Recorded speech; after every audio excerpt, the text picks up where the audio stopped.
Okay, I don't see myself. Good afternoon, everyone, on what is a very beautiful fall day in Washington, D.C. My name is Nancy Huddleston, and I'm a communications director at the National Academies of Sciences, Engineering, and Medicine. Thank you for joining us today for this webinar on the report that we released just today, about an hour ago, titled State of the Science and the Future of Cumulative Impact Assessment. You can now download a copy of the report and other supporting materials at nap.edu. A recording of this webinar will be available on our website probably today. For those of you not familiar with the U.S. National Academies of Sciences, Engineering, and Medicine, we are not part of the government. Rather, we are private, nonprofit institutions that provide independent, objective analysis and advice to help inform public policy and decision-making on a wide range of issues related to science, engineering, and medicine. For each requested study, panel members are chosen for their expertise and experience, and they serve pro bono to carry out the study's statement of task. The reports that result from the study represent the consensus view of the committee and must undergo external peer review before they are released, as did this report. Please note that this webinar is scheduled to last 1 hour. We'll start off with a presentation summarizing the report from the committee chair, and then we'll open it up to any questions you might have. To ask a question, please just type it into the box below your video player, in the box labeled Slido. You can submit a question at any time during the presentation. Now, I'm very happy to introduce our main presenter for today, Dr. Wei-Shui Chu of Texas A&M University, who served as the chair of the committee that wrote the report.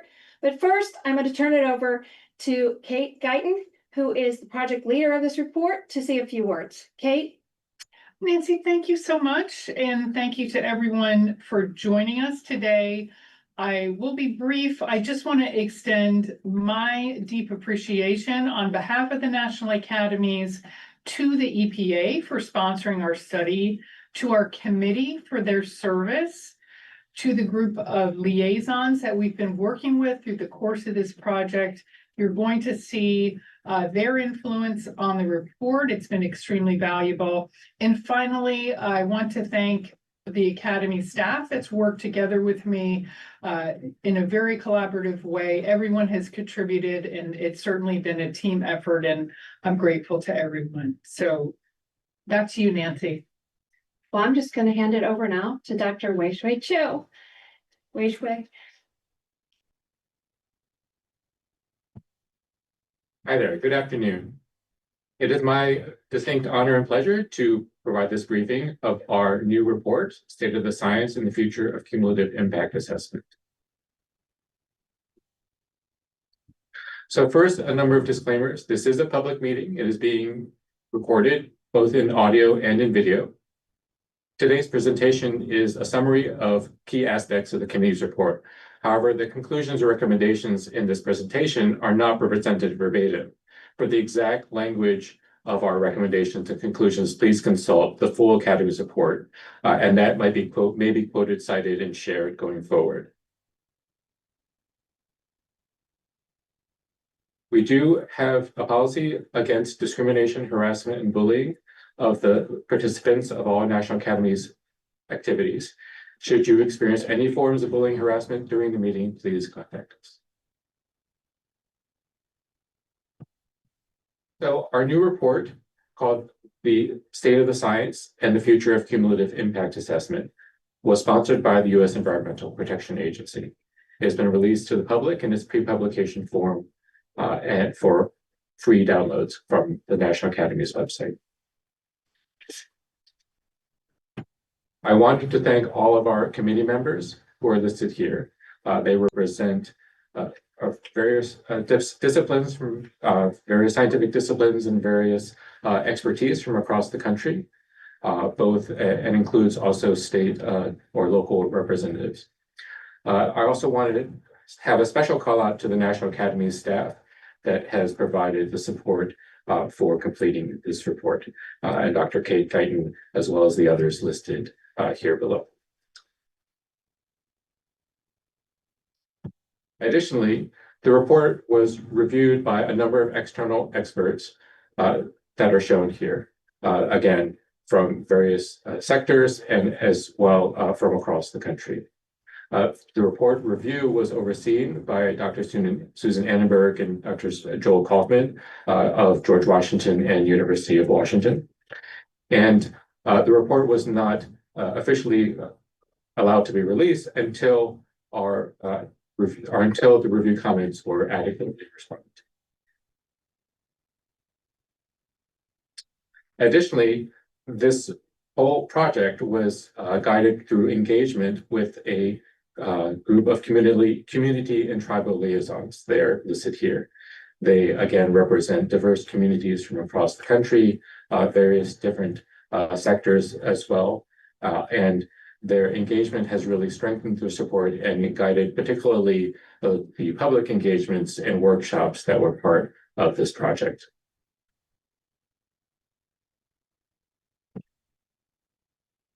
The committee's goals were twofold. First, we convened a number of State of the Science workshops through late last year and early this year.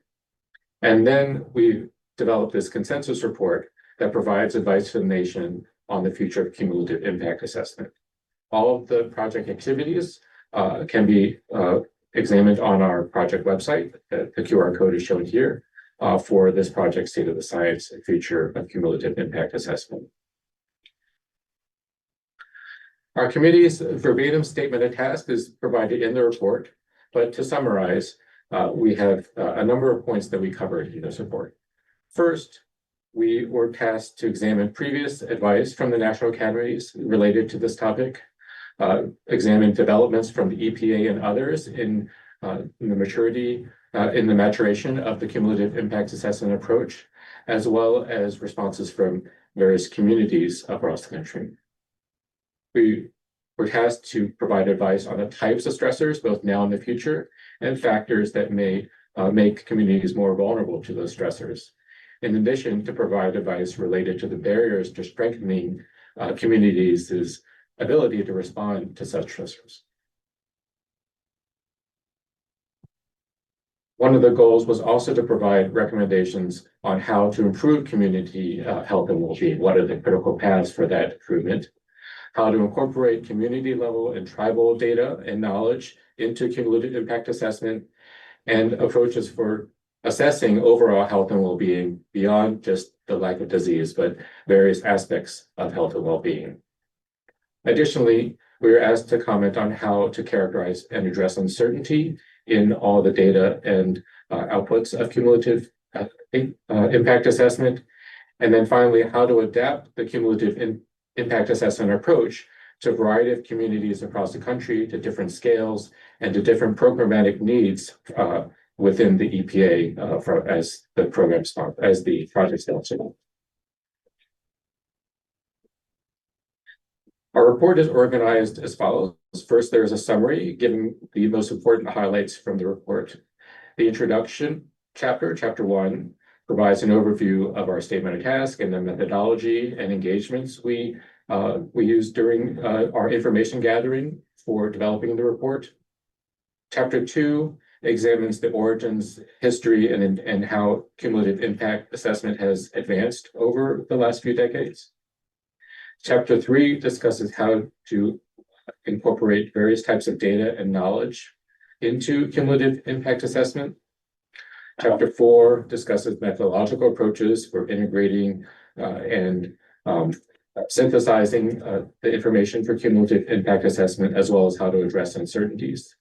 And chapter 5 is composed of a number of case studies which try to outline a path forward for how cumulative impact assessment can be used in various types of contexts.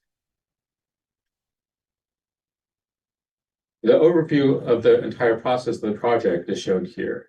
So this began in the summer of 2024 with the call for nomination, vetting, and approval of the members of the committee.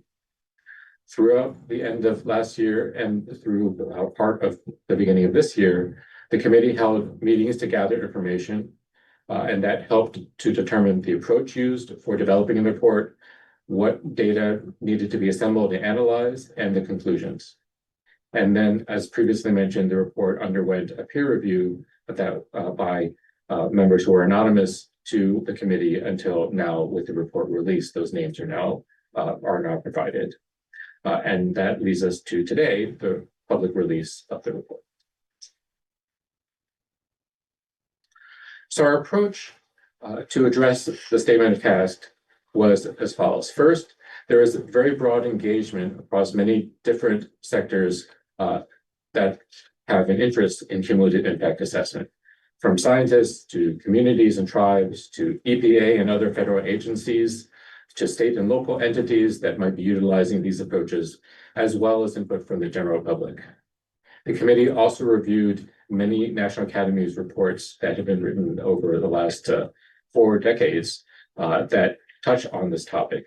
And also the committee reviewed all written materials that were submitted by outside parties. Now, although EPA is the sponsor and the primary audience of this report, the committee recognized that many of the recommendations are applicable across many other audiences beyond just the EPA, including other federal agencies, tribal nations, individual state agencies, as well as communities themselves. And so in our recommendations, we try to clarify who exactly is the actor for particular recommendations, whether it's EPA, other federal agencies, or recommendations that are more broadly applicable across all those interested in cumulative impacts. So Chapter 2 examines the origins and how cumulative impact assessment has advanced to today. So first, for those who are not familiar, what is cumulative impact assessment? It is a tool that decision makers use to help them understand how various factors combine on affecting health and well-being of people in different communities. These factors might include pollution, might include natural disasters or man-made disasters. These factors can impact communities across the United States. And there's other additional factors that can increase the impacts of these type of factors, including things like unaffordable housing, socioeconomic factors, poverty, and access to healthcare. The goals of CIA are to facilitate the improvement of health and well-being, acknowledging that there may be multiple factors that are occurring at once, as well as over an individual's life course from birth to death. Finally, health and well-being is not just lack of disease, but concepts of health and well-being are expanded to include other physical, mental, social aspects of well-being. And this will be described in a little bit more detail in a little bit. In terms of the history of cumulative impact assessment, the committee found that it grew out of several different sort of lineages. First was the concept of impact assessment, and that began in the late 1960s with environmental impact assessments, which were required as part of the National Environmental Policy Act to assess what are the impacts on the environment of particular projects, major projects. That was followed by regulatory impact assessments, which started in the 1970s, which looked at waters for particular regulations that were promulgated by the government. What are the impacts across, the costs and benefits of different regulations? And later, health impact assessments, again, very much project focused, looked at what are the various aspects of health that were impacted by specific policies or projects that were being planned. At the same time, starting in the 1980s, risk assessment began to be sort of formalized in practice, beginning with the risk of individual chemicals, then later in the 1990s, acknowledging that the multiple chemicals can have a cumulative impact, cumulative risk on health, and then later with recognizing the importance of including both chemical and non-chemical stressors in looking at risks. And then finally, there is a community assessment approach, which has grown out of geospatial mapping of various place-based indicators, whether it's pollutant exposures, proximity to particular environmental hazards, aspects of social vulnerability, and often including community level data collection and analysis to inform the types of factors that are affecting individual communities. So all of these three different sort of lineages of assessment approaches are now can be sort of combined under the umbrella of cumulative impact assessment. The committee also found that cumulative impacts and cumulative risk have been touched upon by more than 50 National Academies reports spanning over the last 40 years. They have evolved with the state of knowledge, with different tools and methods and technology that are available, and they touch on many different decision contexts, a few of which are listed here. The report also has an appendix which provides more details across all these 50 reports as to what aspects related to cumulative impacts and cumulative risk have been touched on in each of these reports that were reviewed.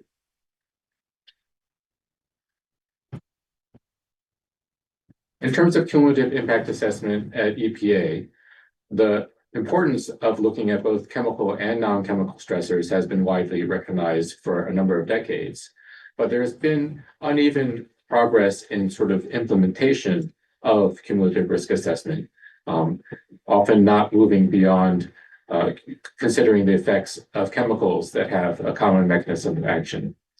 It has been more challenging to address non-chemical stressors, and EPA was found to not fully have acted upon many of the prior recommendations that were reviewed by the committee. During the process of this project, EPA released an interim framework for considering cumulative impacts, and this was in November of last year.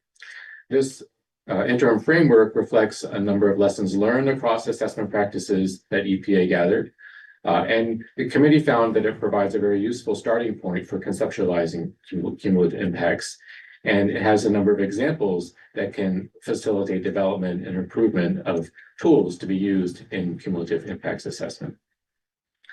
The committee recommends that EPA should update and expeditiously finalize this framework. As part of this update, the committee recommended adding additional steps related to monitoring and evaluation of the process, of the impact, and of the outcomes of cumulative impact assessments.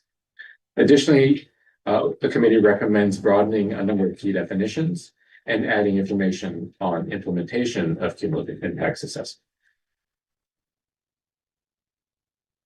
These are the 5 steps that are recommended by the committee. Key to these steps is the initiation with meaningful engagement with those affected communities and interest holders to identify the critical issues of concern related to health and well-being, as well as what available data there are to inform the impacts on health and well-being. The next steps include defining clearly what the scope and problem to be addressed are in the assessment, the actual assessment of health and well-being, of the different stressors that are experienced, as well as the resources available that can promote health and well-being. The result of this assessment is to inform or recommend various plans, policies, or decisions that are intended to improve health and well-being, as well as identifying who is to implement those plans and policies, as well as developing indicators for monitoring and evaluation. So this last step of monitoring and evaluation is one particularly that the committee recommended be added to the interim framework, because the committee believed it was important to understand into the future how planning, policy, or decisions were actually influenced by the assessment, how those led to or did not to improve health and well-being, and also so that adjustments can be made to the implementation to ensure improvements in health and well-being. Chapter 3 focused on data and knowledge for cumulative impacts assessment. And here, the committee performed a number of meaningful engagements across the country, both virtually and in person, to better understand and conceptualize the factors that go into cumulative impacts. This is a quote from one of the engagements related to how understanding lived experiences and the stories people living in communities. It's important for appreciating what are the cumulative impacts that are being experienced and what types of factors are making those impacts.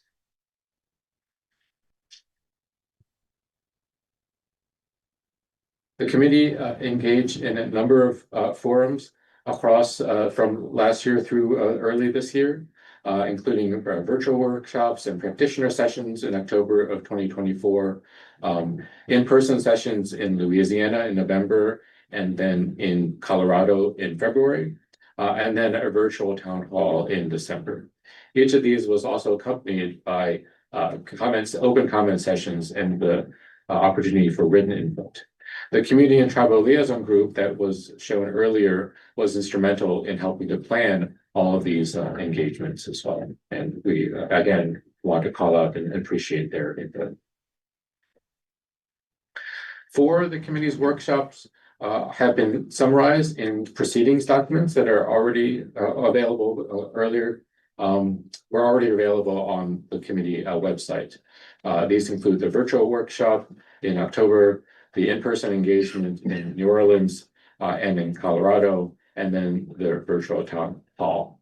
So this allowed the report to focus on synthesizing what came out of these workshops, but the details of what occurred at the workshops can be found in these separate products.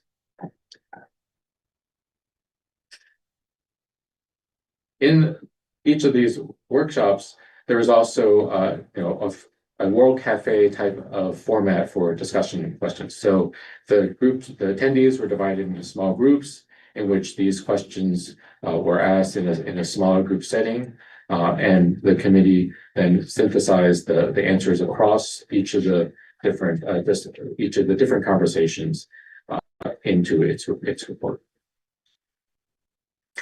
These engagements really highlighted a number of needs that communities have for effective cumulative impacts assessment. First is that not just physical health, but also mental, emotional, material, social, and spiritual components play strong roles in community health and well-being. In terms of the factors that impact health and well-being, they constitute a wide range, and they can be dynamic across time and space.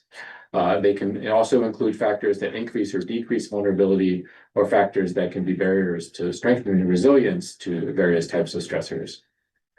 All of this meant that it was very important in any cumulative impact assessment to understand the local context, and especially when looking at gathering data at the community level, to understand the roles of data ownership and data democratization in that engagement process.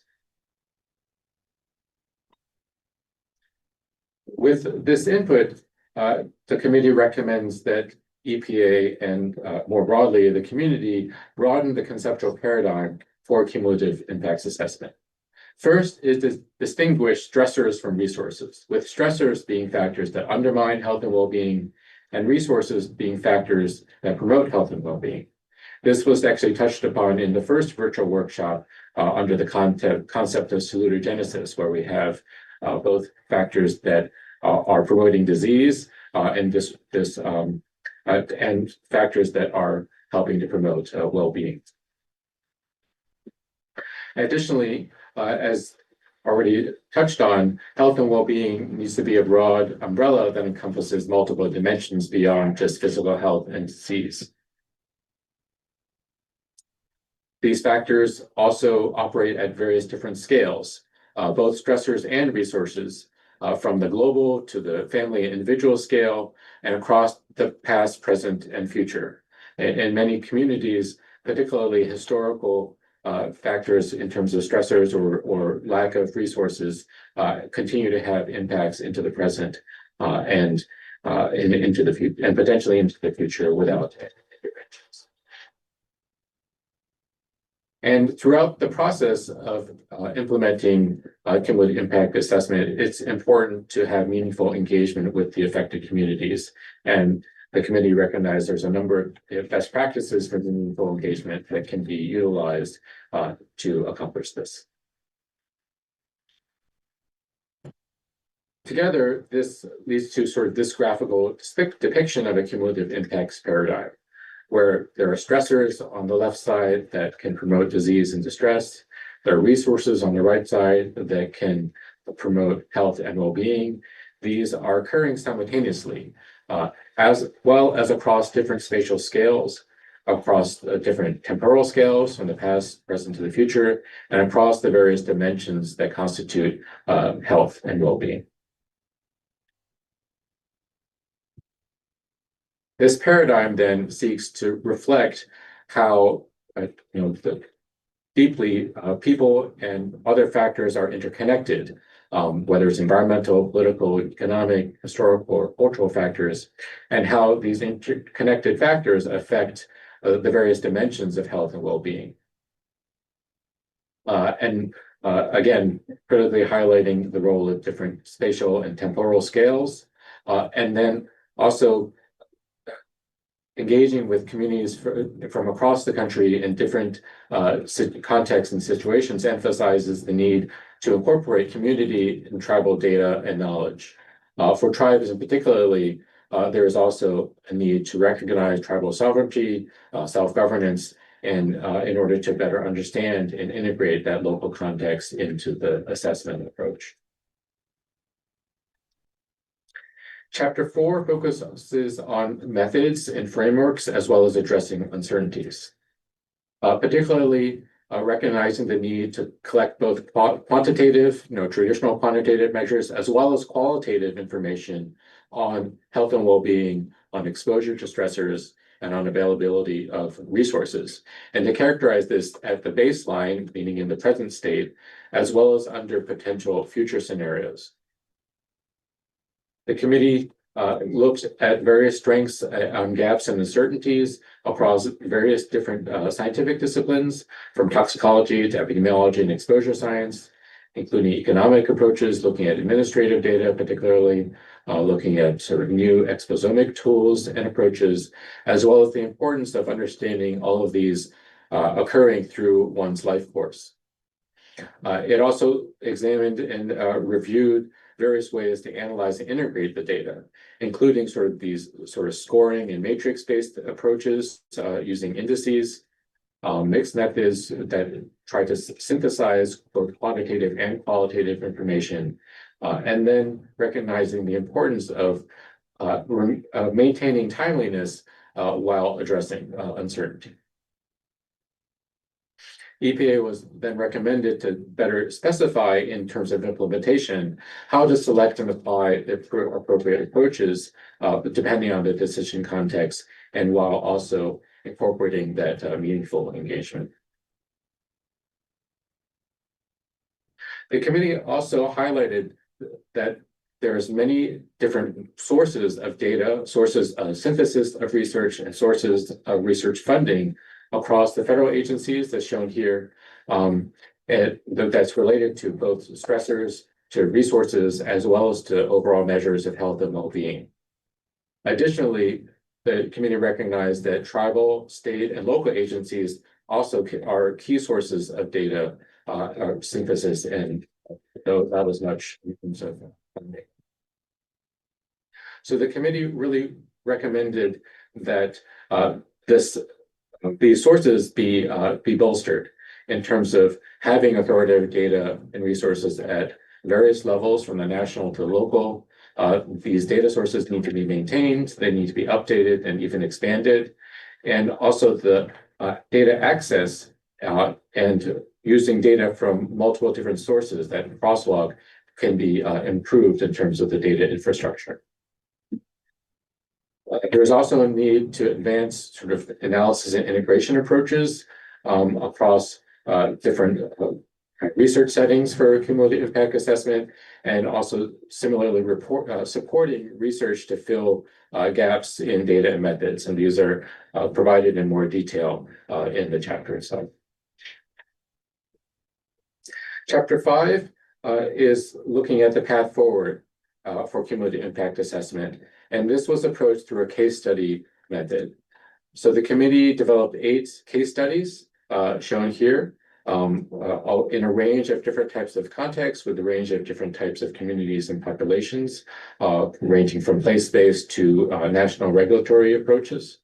I will discuss two of them in this presentation, but if there's time and interest, I can also discuss a number of the other ones. So the first case study I'll go over is a disaster-specific context using East Palestine, Ohio as the example. 2 years ago, a little over 2 years ago, there was a derailment of a freight train carrying hazardous materials in East Palestine. There's a subsequent fire as well that together these released various chemicals into the air, into the soil, and into nearby streams. Community members have voiced numerous concerns related to the physical, emotional, and social impacts of the train derailment and subsequent disaster. The case study highlights a number of limitations of traditional risk assessment approaches, taking a sort of pollutant by pollutant approach. It illustrated how to potentially reframe this disaster in a cumulative impacts lens to reflect vulnerabilities and layers of exposures beyond just the individual chemicals themselves.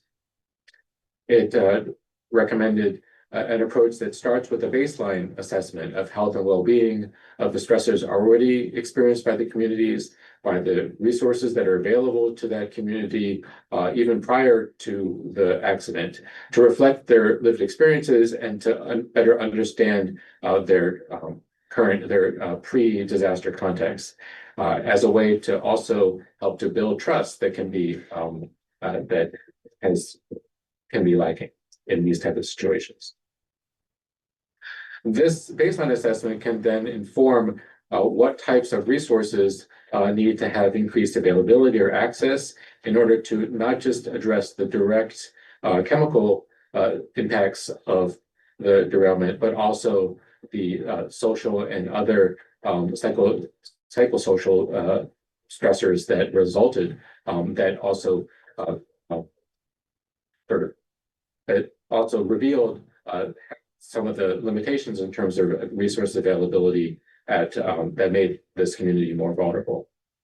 Additionally, this cumulative impacts approach, again, with this monitor and evaluation step, would enable, with community input, the idea of monitoring not only the individual chemical exposures, but looking at various indicators of community health and well-being, the various resources that are available for you, and how those resources might be used for the community to recover from the disaster.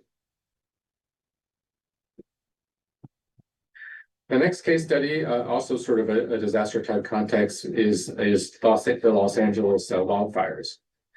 Here, the case study was intended to provide an example of integrating 4 different dimensions. The sort of direct environmental stressors in terms of smoke, in terms of particulate matter and toxic air contaminants. And the second, the occupational stressors of combating the fires, from shift work, injury records, essential workers and cleanup crews. All of these are stressors on the workers that were addressing the fires. Additionally, looking at various social determinants of health and well-being, where are there areas of more housing instability, income levels, healthcare access, food security, and language barriers. And then, so that's some of the stressors, and then also resource mapping, where is there available clean air centers or places that have the shelters that are equipped with HVAC and healthcare, mental health services, and also employer safety policies, to look at this holistically beyond just the direct wildfires, but also looking across these other dimensions of stressors and resources. A key takeaway is that traditional risk assessment just focused on ambient air quality doesn't really address the full impacts of the disaster. And cumulative impacts assessment allows one to reframe this disaster to reflect sort of community-centered monitoring across all these dimensions. whether it's respiratory illness and heat-related conditions, workplace protections, getting feedback, again, through that meaningful engagement, getting feedback from residents and workers, and then sort of real-time mapping to enable communities to access resources and address unmet needs. So across these different case studies, the committee felt that they really underscored how cumulative impact assessment can be applicable to a wide range of decision contexts, and how they can lead to increased effectiveness of actions to improve health and well-being. They also highlighted the need to refine a couple of the steps within the cumulative impact assessment process, and also ensuring that the results are timely even when there are uncertainties.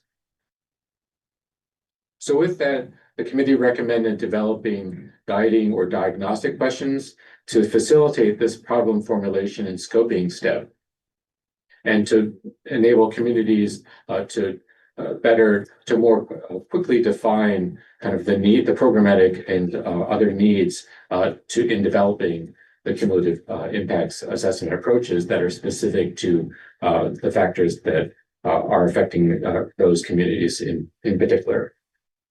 Additionally, particularly at the back end, the monitoring and evaluation is to refine how both technical indicators that have been, numerical quantitative indicators, as well as community-defined metrics can help to track the changes and the benefits that are to health and well-being from the cumulative impacts assessments and the actions that follow. On the subject of ensuring timeliness, of course, all of these type of assessments have uncertainties. The data are never complete. Data are always limited in some manner, but we really heard from the communities of the need for timely decision-making, to not always be waiting for additional data before taking action. So the committee recommended an approach that has a preference towards action and a preference against underestimating cumulative impacts. Key aspects of this include having the ability to conduct rapid cumulative impacts assessment as appropriate, better use of existing authoritative and systematic reviews for what type of factors affect health and well-being, and also incorporating so-called default assumptions. So when there are uncertainties, those can be filled with assumptions that, while waiting for data, can still promote action. So in terms of next steps and the path forward for cumulative impact assessment, not just for EPA, but also other national entities, state, tribal, and local entities, there's a need to expand the use of existing tools particularly for baseline assessments. The committee felt that the index-based and matrix-based approaches, such as been implemented, for instance, in California or New Jersey and other states, are really mature for really broad-based application across a wide range of contexts. In order to do that, however, there needs to be an increase in capacity through development of more flexible tools, best practices, and especially training in the use of these approaches for cumulative impact assessment. So the pre-publication report is available for free download. The recording of this public release webinar will also be posted. It will take about 3 months for the copy editing and publishing of the final report, with all the typos corrected, etc., to be completed. It'll also be available for online reading and free download, as well as their book format. If you want a paper copy, can be purchased, and this will be in about 3 months' time. So with that, I want to thank the whole committee of the State of the Science and Future of Cumulative Impact Assessment for all their contributions and development of the report. I wanted to thank the National Academy of Staff for all their support in both the workshops and development of the report as well, and its review. And thanks to the EPA for the sponsorship of the study. And finally, thank all of you who are viewing this webinar for your interest in this topic and for attending. Okay. And thank you, Dr. Chu, for that overview of the report. And thank you for all your work and for all the committee's work on the report. We're going to turn to the Q&A now. As a reminder to the audience, you can ask a question. To ask a question, please type it in the box below your video player. We'll cover as many questions as we can in the remaining time. The first question is, you covered 2 of the case studies. Of the several case studies you did, could you discuss the case studies on lead and on air pollution? Sure. Forward. Sorry, skipping the cursor a few here. Okay. So for air quality regulation, air quality currently has an approach where regulatory impact assessments are conducted for the major air pollution regulations. The case study looked at approaches to expand beyond just the regulatory impact assessment to address both qualitative and quantitative information, focusing on high-risk populations, have a connection between the different policy measures and overall health. And again, as mentioned, this idea of well-being being not just freedom of disease, but and mortality and morbidity is shown here, but also a broader set of aspects about health and well-being. And this would a key benefit of this would be to better be able to influence policy measures that look at the distribution of exposure and health outcomes both within and between communities, particularly for those communities that already have a number of other stressors or resource limitations that are impacting their health and well-being. So the CIA then provides a lens to look both retrospectively and prospectively into the future at how the regulations have and will impact these more broad dimensions.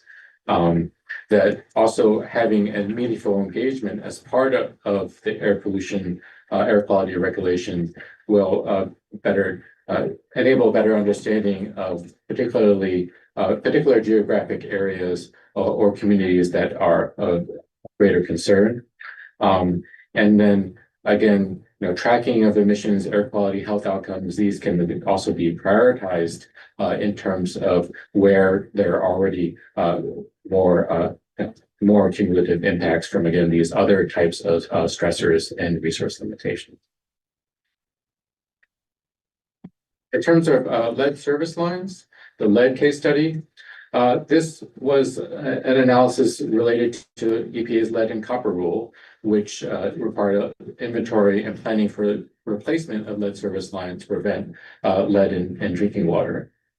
The cumulative impact assessment was intended to better prioritize communities based on where lead service line replacement would have a higher impact on improving health and well-being. This includes developing baseline assessments for those communities with the most existing cumulative burdens. Also looking at developing policies to reduce barriers to implementing the lead service line replacement. And then also, again, that monitoring and evaluation step being important to making sure we circle around to make sure that the policies and programs that are developed actually have an impact, particularly on those prioritized communities. So the idea then is to be able to understand which communities have other stressors that are impacting the effects of lead on adverse health conditions, which communities have resource scarcities that make it more difficult to implement lead service line replacement, and then which communities have resource scarcities that are exacerbating the effects, the health effects of lead, and therefore better prioritizing where lead service line replacement will have the greatest impact. Okay, thank you. Can you say more about the applicability of the committee's advice to tribal populations? Did the committee look at that? Yeah, so there we can go to case study number 2, which was looking at both population-based, look at rural and urban tribal members in Colorado. And thank you to the center at Colorado University. Sorry, it was in remind me the name. Center at Colorado in Colorado that hosted this engagement. A Nighthorse Campbell Native American Health Building. So here we heard from the lived experiences across geographic boundaries, because tribal membership crosses the geography. And there are people who are living on reservations. There are also tribal members who are living in Denver, say in the Denver area. And looking at this cumulative impacts paradigm, one of the issues we really heard about was about housing costs, and that tribal members have always lived together, and how the cost of housing it's not just an individual problem, but it's affecting how how tribal members live in community with each other. And then there's also a spiritual disconnection that has occurred with the sort of the tribal members being in not as associated geographically as they were before. So really, again, reframing the concerns about stressors and resources to span across these geographical differences.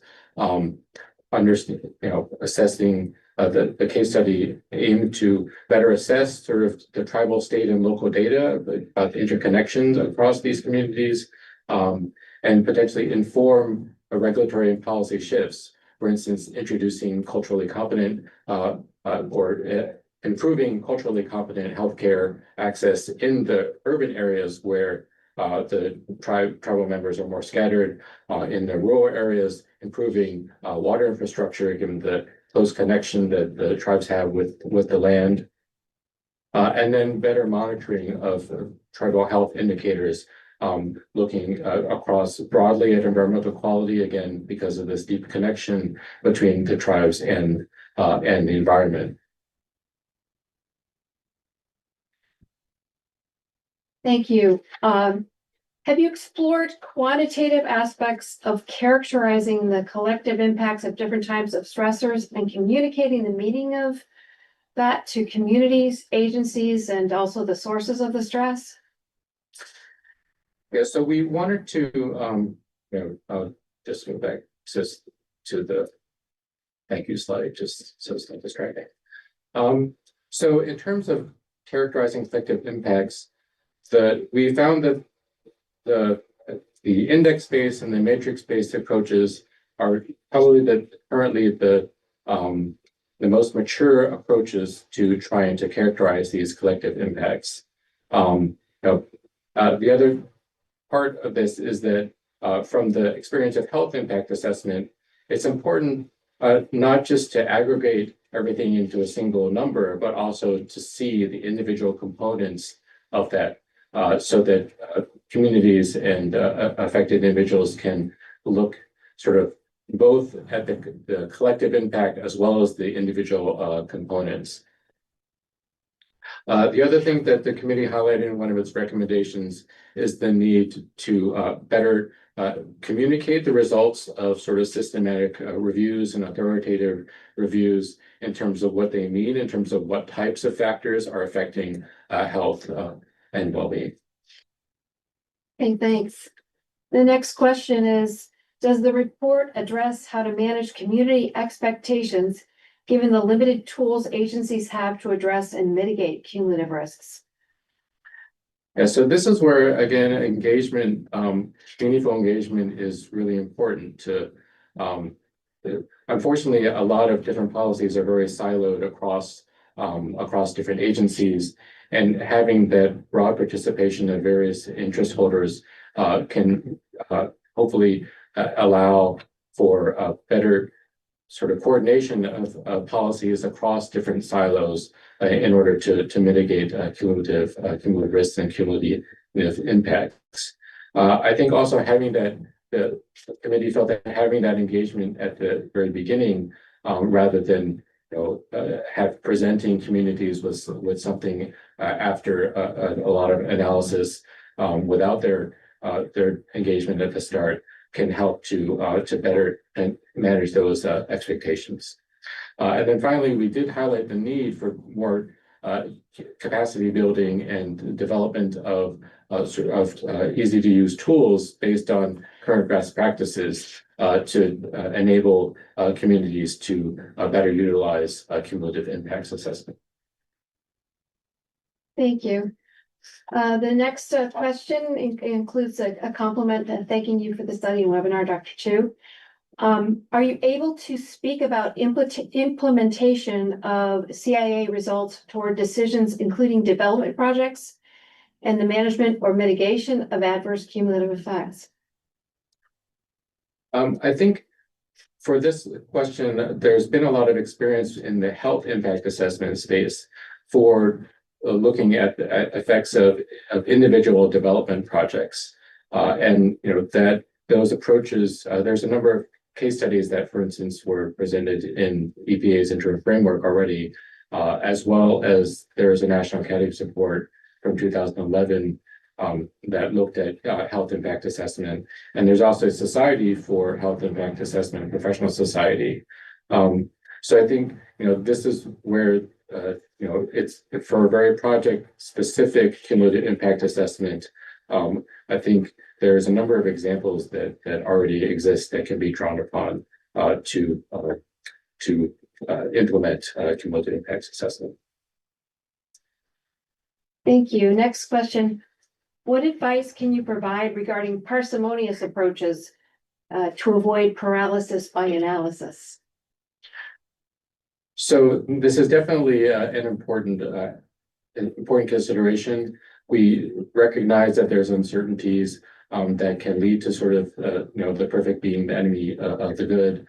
A couple of the things that we highlighted in the report is, for instance, the development of rapid cumulative impact assessment approaches that include, for instance, default assumptions that can fill data gaps in the absence of data when there are uncertainties. Is John Levy on? Yeah, do you want to comment on this a bit? Sure. My camera is not turning on, but I am here. And yeah, I mean, you mentioned previously the health impact assessment, as one of the, sort of analogs or precursors to cumulative impact assessment. And there's a structure for quote unquote desktop or rapid assessment that can be done fairly quickly, screening level assessments. Sometimes this can rely on some of the things like, indicators and geospatial databases that have been mentioned previously. I think broadly, by having the decision context established up front and all the interest holders engaged in that conversation, it helps to frame the dimensions of the analysis, and again, making sure that the analysis is focused on both the decision context and the decision timeline, which does help avoid paralysis by analysis, or at least helps to minimize it.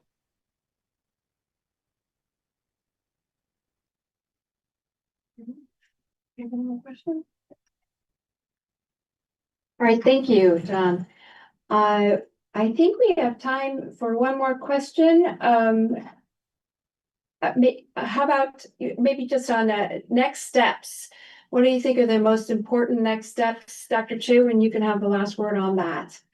Sure. I think, and I think this I realize we might necessarily not get to every single thing in the Slido, but, the committee did emphasize the need, for instance, across the federal government to maintain all these data sources and to understand and to have authoritative reviews that have been, peer reviewed, that apply systematic methods to understand what sort of evidence is available on various types of factors. I think having also the ability to aggregate or collect that information from across the federal government, as well as incorporating state and local and community and tribal-based knowledge as well, I think is very important.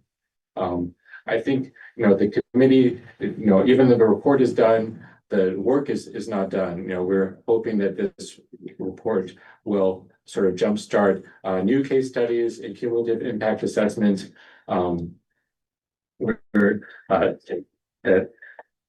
This will essentially allow additional approaches to sort of blossom. And as we develop, a community of practice on cumulative impact assessment, that this will enable it to be utilized across many different contexts and ultimately serving the goal of improving health and well-being for all communities across the United States.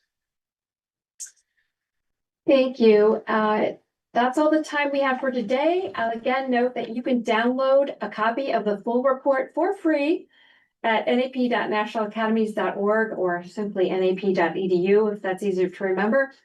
And you can access a recording of this session at the webpage that you're watching from right now in the future. And with that, I'd like to thank Dr. Chu for a great overview of the report. Also to all the committee members who have joined us here and all those who served. We could not do this without you. And we'd like to also thank all of you for joining us to participate in this webinar today. Have a great afternoon. Thank you.